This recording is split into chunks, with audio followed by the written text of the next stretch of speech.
Bonjour et bienvenue dans cette nouvelle vidéo. Je suis très contente de vous retrouver cette semaine encore pour aborder ensemble un des aspects de la vie au Canada. Et cette semaine, on va parler de quelque chose que j'ai vu passer plusieurs fois ces dernières semaines, ces derniers mois, disons, sur YouTube. Et j'ai aussi reçu plusieurs fois la question sur Instagram, pourquoi les gens partent du Canada? Alors, tout le contenu que j'ai vu, je ne vais pas vous mentir, ça avait l'air un petit peu dans le sensationnel et dans le drama, alors qu'en fait, il y a plein de raisons qui poussent les gens à quitter le Canada. Je vous ai listé 9 raisons aujourd'hui. On va parler de la fin de visa, on va aussi parler de la désillusion. On va aborder plusieurs scénarios possibles et j'espère que ça va vous aider à comprendre pourquoi les gens partent du Canada. Alors la première raison, et la raison que j'ai vue de nombreuses fois autour de moi, c'est la fin de visa et l'impossibilité de le prolonger. Suivant l'emploi, les qualifications qu'on a, c'est pas forcément évident en fait de pouvoir avoir un autre visa et surtout de pouvoir accéder à la résidence permanente. La résidence permanente, ça demande quand même de répondre à certains critères bien précis en termes d'âge, en termes de qualification, d'expérience, de langue parlée.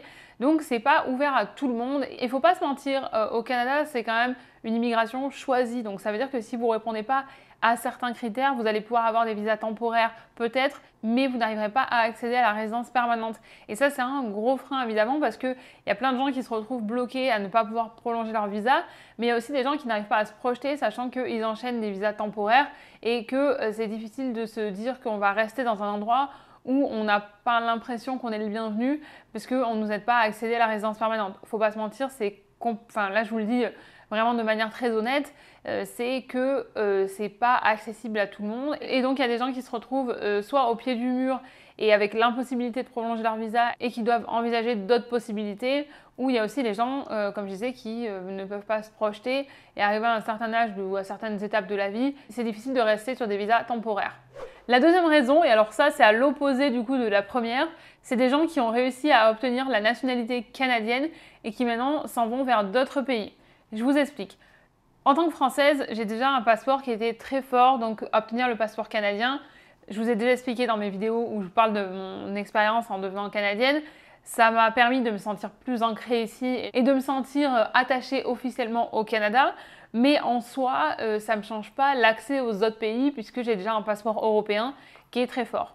Par contre, il y a des gens qui viennent ici avec des passeports où c'est très difficile de visiter d'autres pays et avoir la nationalité canadienne, ça leur permet d'ouvrir tout un nouveau pan sur le monde et entre autres d'aller vivre aux États-Unis par exemple.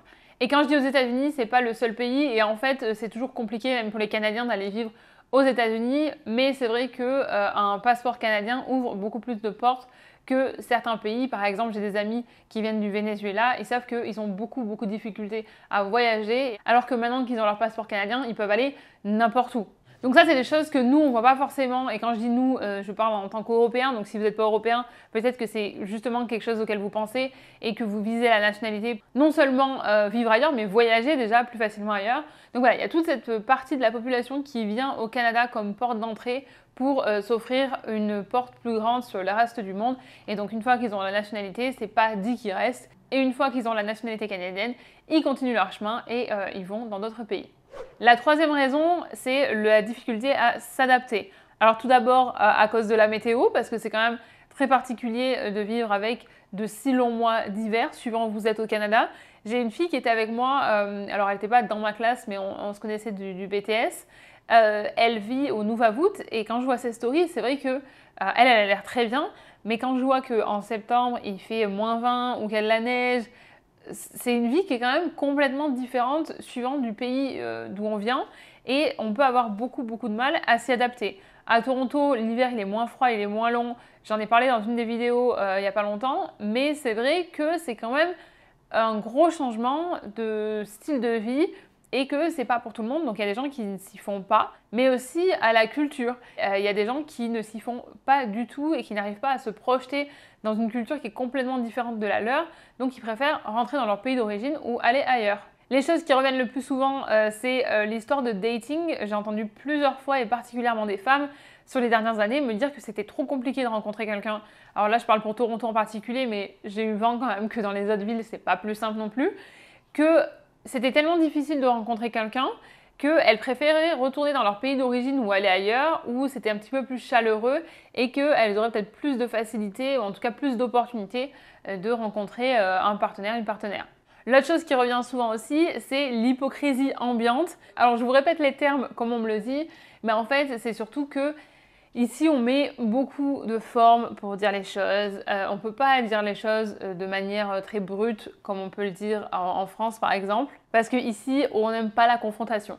Et moi j'avoue que ça me va bien.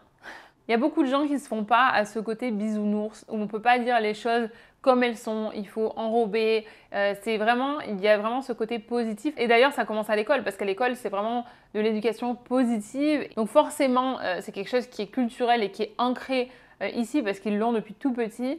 Et certains n'arrivent vraiment pas à s'y faire. Et les personnes qui sont un peu plus soit dans le conflit, soit de dire les choses vraiment de but en blanc comme elles sont, ils ont un peu plus de mal.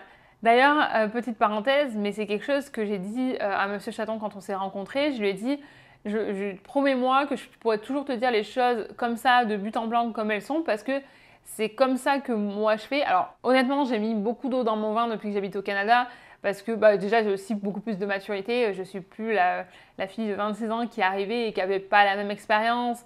Là, j'ai beaucoup plus d'empathie pour les gens, donc même si j'ai quelque chose à dire, je vais le dire de manière plus positive. Mais c'est plus aussi parce que je pense qu'avant, et bon là je vous fais ma petite thérapie, mais je pense que j'étais plus dans le conflit avant et que je suis beaucoup mieux dans ma peau aujourd'hui. Mais ça, voilà, je ne pouvais pas le savoir il y a presque 10 ans. Et donc c'est quelque chose qui culturellement est très difficile pour certaines personnes et donc elles n'arrivent pas à s'adapter. Entre ça et la météo, alors c'est pas toujours le cas, hein, mais des fois ça va ensemble, c'est des raisons qui font que les gens repartent. La quatrième raison que j'ai notée, elle se résume en une phrase toute simple, c'est seulement qu'il y a des gens qui ont envie de voir autre chose. Ils sont venus, ils ont vu, ils ont fait leur petite vie ici et puis à un moment donné, c'est juste le moment pour eux de faire autre chose et d'aller ailleurs. Donc c'est tout simplement des gens qui ont envie de voir autre chose. La cinquième raison, c'est qu'il y a beaucoup de gens qui viennent ici pour des opportunités professionnelles. Soit ils sont envoyés par leur société dans laquelle ils travaillent dans leur pays d'origine ou même dans un autre pays d'ailleurs pour venir ici passer 1 an, 2 ans, 3 ans, 4 ans sous contrat. Ou c'est des gens qui viennent vraiment parce qu'ils veulent travailler pour une certaine entreprise ici et ils savent que ça va booster leur CV pour par la suite aller dans un autre pays ou rentrer dans leur pays d'origine. Donc les gens qui cherchent aussi cette opportunité professionnelle, ils vont avoir plus tendance à partir si jamais ils ont une autre très bonne opportunité professionnelle ailleurs.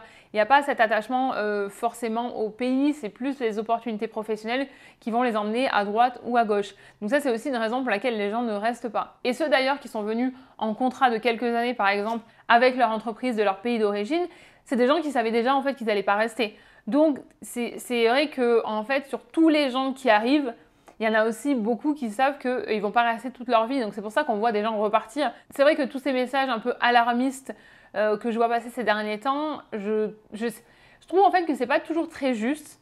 Parce que ça vient de personnes qui sont ici et qui sont déjà établies et qui ont déjà passé toute cette partie de difficulté. Et ça décourage un petit peu les gens qui veulent venir. J'aime pas trop quand on a ce discours de dire moi je l'ai fait parce que je suis bien, mais vous ça va être plus difficile. Non, c'est difficile pour tout le monde en fait. Donc c'est pour ça que je voulais vous partager les différentes raisons. Après, comme j'ai dit au début, il y a aussi des histoires de visa parce que c'est pas accessible à tout le monde, donc il faut être aussi honnête. Mais je voulais vous donner vraiment un éventail en fait des raisons que vous ayez une meilleure visibilité de ce qui se passe ici. La raison numéro 6 que j'ai notée, c'est que la vie est extrêmement chère. Si un jour la vie au Canada était raisonnable au niveau budget, c'est plus le cas du tout. Toronto, Vancouver, c'est des villes qui sont extrêmement chères. Montréal, ça a énormément augmenté aussi. Donc c'est vrai que des gens qui sont arrivés il y a longtemps, on a eu le temps en fait de commencer avec des jobs qui étaient un peu plus débutants où on gagnait pas beaucoup d'argent et d'évoluer. Et donc en fait on a évolué aussi avec le coût de la vie. Donc c'est pour ça que même si je suis là, je le vois vraiment que la vie elle augmente. J'y fais beaucoup plus attention aussi dernièrement parce que je veux pouvoir vous partager la réalité de ce qui se passe. C'est vrai que comme mes salaires ont augmenté en même temps parce que j'ai commencé très bas et en plus de ça, le fait qu'on a emménagé ensemble l'année dernière, je l'ai moins senti passer moi personnellement, mais juste en tant qu'Astrid Moulin en fait. Pas en tant que groupe général dans Toronto. C'est juste moi, parce que maintenant je divise, alors que pendant 4 ans et demi, je payais mon appartement toute seule. Donc c'est vrai qu'en fait, moi, je suis pas représentative de ce que les gens vivent, même si là, ça fait 1 an qu'on habite ensemble. Et là, je vois vraiment en fait la différence. Et puis de toute façon, sur les derniers mois, les prix, surtout pour les courses, ont explosé. J'étais en train de noter que je vous referai en début d'année parce que j'ai une vidéo sur le coût de la vie à Toronto, elle date de janvier 2023 et je me suis noté de refaire la même en janvier 2024. Comme ça, on pourra voir à un an d'écart. J'ai peur qu'on ait vraiment très très peur, honnêtement. Genre, juste un exemple comme ça, la bouteille d'huile d'1 litre que j'ai acheté pendant des années à 9,90 $, à Loblaws, elle est à 16 $. Après, il y a un gros problème avec Loblaws. D'ailleurs, je vous parlerai de mes changements. J'ai changé un peu ma façon de faire les courses parce que aujourd'hui, il y a beaucoup de gens qui me pointent du doigt le fait qu'ils ont des bénéfices qui sont énormes parce qu'ils augmentent leur prix tout le temps. Après, voilà, je vous donne un exemple dans le magasin le plus cher, donc c'est sûr que c'est pas hyper parlant, mais je vous partagerai aussi dans les prochains vlogs comment j'ai changé ma façon de faire les courses pour qu'on économise. Parce que là, ça devenait vraiment n'importe quoi. Il y a quelques prix où j'ai les repères et je me dis mais c'est pas possible que ça ait augmenté autant. On n'est pas passé de 30 centimes, non, il y a des trucs ça a presque doublé. Bref, je voulais pas m'attarder sur ma façon de faire les courses, mais ce que je voulais vous dire, c'est que le coût de la vie est tellement élevé que pour une famille qui arrive aujourd'hui, c'est un gros défi si jamais ils n'ont pas de grosses économies et s'ils n'ont pas des jobs qui sont qualifiés pour rapidement trouver des jobs qui ont des revenus qui vont leur permettre de vivre ici, quoi. Donc c'est sûr que ça, c'est aussi un frein parce que les gens se rendent compte peut-être après un petit moment ici que ça ne correspond pas au style de vie qu'ils veulent avoir, qu'ils n'ont peut-être pas envie de bosser autant pour gagner tant d'argent et finalement en profiter moins parce que tout coûte cher. Ça, c'est aussi une des raisons qui pousse les gens à partir parce que la réalité au niveau budget, elle a complètement changé en quelques années. La raison numéro 7, c'est la distance avec la famille. Et ça, je l'ai vu de très nombreuses fois à travers les années. Les gens qui supportent pas d'être loin de leur famille, qui supportent pas non plus de manquer les événements du quotidien et donc qui préfèrent retourner dans leur pays d'origine. Et ça, c'est quelque chose que je comprends tout à fait. On a tous des relations différentes avec notre famille. On a tous un degré de tolérance différent aussi au niveau de ce qu'on est capable de supporter et ce qu'on n'est pas capable de supporter. Et à un moment donné, de toute façon, si ça nous rend malheureux d'être loin et de juste voir ça à travers les photos, c'est sûr qu'il vaut mieux rentrer. Surtout quand on vient d'un pays où on peut rentrer, où on est en sécurité, où on se sent bien, où on sera presque accueilli bras ouverts. Il faut aussi en profiter, c'est pas le cas de tout le monde. Tout le monde ne peut pas se permettre de faire ça. À savoir aussi qu'il y a beaucoup de gens ici qui viennent pour avoir la résidence permanente et ensuite vous pouvez sponsoriser des membres de votre famille. Donc il y a aussi des familles qui à l'inverse vont se recomposer ici en faisant venir petit à petit les membres de la famille parce que ça coûte évidemment énormément d'argent donc on ne peut pas faire venir tout le monde en même temps. Mais c'est vrai qu'il y a des situations du coup très différentes suivant d'où on vient parce qu'il y a des gens qui ne peuvent pas se permettre de retourner dans leur pays d'origine mais par contre qui vont vouloir aider leur famille en faisant venir leurs parents, leurs frères, leurs sœurs au Canada. La 8e raison, c'est qu'il y a certaines personnes et surtout les gens qui viennent en PVT qui s'étaient donné un temps pour rester au Canada et donc quand on arrive à la fin des 2, 3 ou 4 ans qui s'étaient donnés, oui je sais le PVT dure seulement 2 ans donc les gens qui veulent rester un peu plus, ils vont prolonger avec une résidence permanente ou avec une mobilité francophone ou avec un autre visa. Mais ces gens-là, ils s'étaient déjà donné un temps, ils s'étaient dit on va pas rester c'est sûr. Ça j'en rencontre et qui me disent non mais nous on sait qu'on va rester 1 ou 2, 3 ans max de plus, mais c'est tout en fait. On s'était pas dit qu'on allait rester toute notre vie ici. Et ça rejoint aussi des vidéos précédentes où je disais que c'était difficile de créer du lien avec des locaux. En fait c'est aussi une des raisons parce que quand on sait que les gens vont repartir, moi honnêtement, peut-être que ça va en choquer certains, mais je ne vais pas investir avec des gens quand je sais qu'ils ne vont pas rester parce que moi je sais que je suis là sur le moyen long terme, plus long terme que moyen quand même. Mais... Donc j'ai envie de créer un cercle autour de moi avec des gens qui vont rester. Je sais qu'on ne peut pas savoir qui va rester, qui va partir et que les gens ne nous doivent rien et ne peuvent pas nous le promettre. J'ai tellement donné émotionnellement avec les gens qui partaient et à chaque fois de se retrouver tout seul et de devoir reconstruire un cercle. Enfin, j'en ai déjà parlé dans plusieurs vidéos donc je ne vais pas m'étaler ici. Mais c'est vrai que ça, je pense que c'est un peu plus difficile du coup de créer du lien avec des locaux et avec des gens qui restent. Après, je ne me considère pas comme une locale, mais je me considère quand même quelqu'un qui est là depuis longtemps et qui va rester encore longtemps.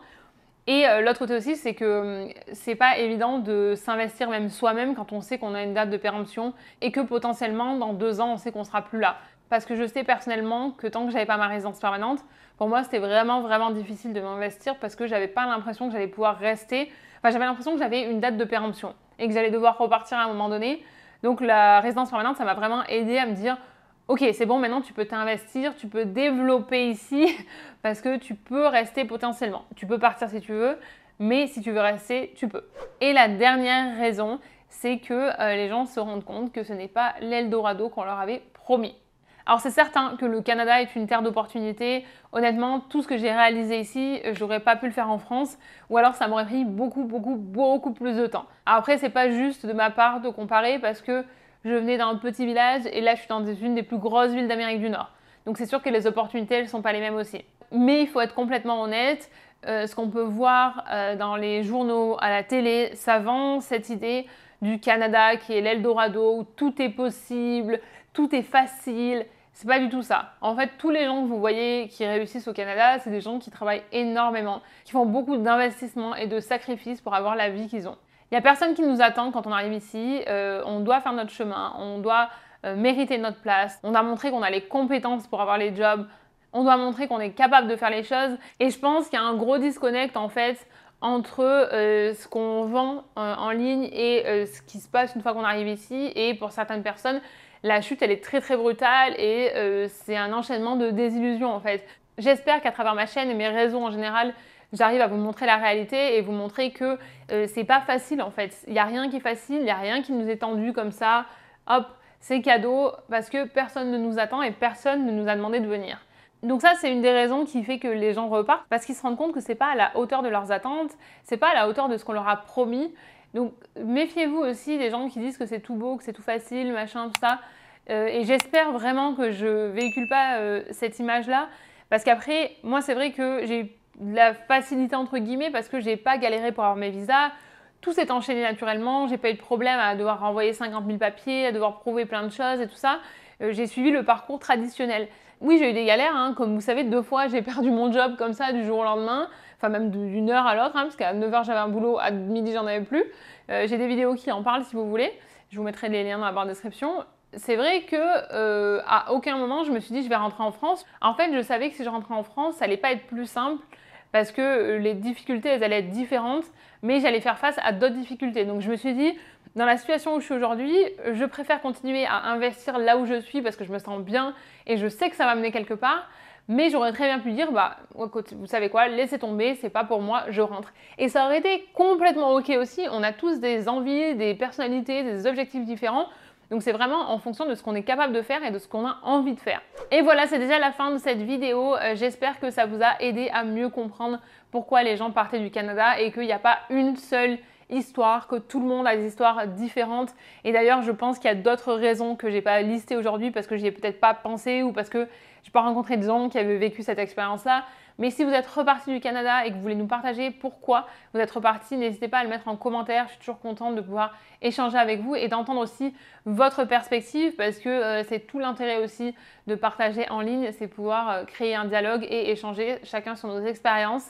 Et je voulais terminer aussi en disant que je pense qu'on met aussi beaucoup de pression sur le Canada en disant que c'est un pays qui est super, un pays où tout est facile, où tout peut arriver, que les gens sont gentils, tout ça. Mais en fait, on oublie très souvent la partie investissement et ce que ça prend aux gens. Et quand je parle aux gens, je ne parle pas que de moi, je parle vraiment de tout le monde. Tous les gens que je vois autour de moi, ça prend énormément de travail et d'investissement. J'ai énormément de respect pour tous les gens que je vois arriver, aussi avec des familles par exemple. Comme Monsieur Chaton, ils sont arrivés en famille, il était tout petit.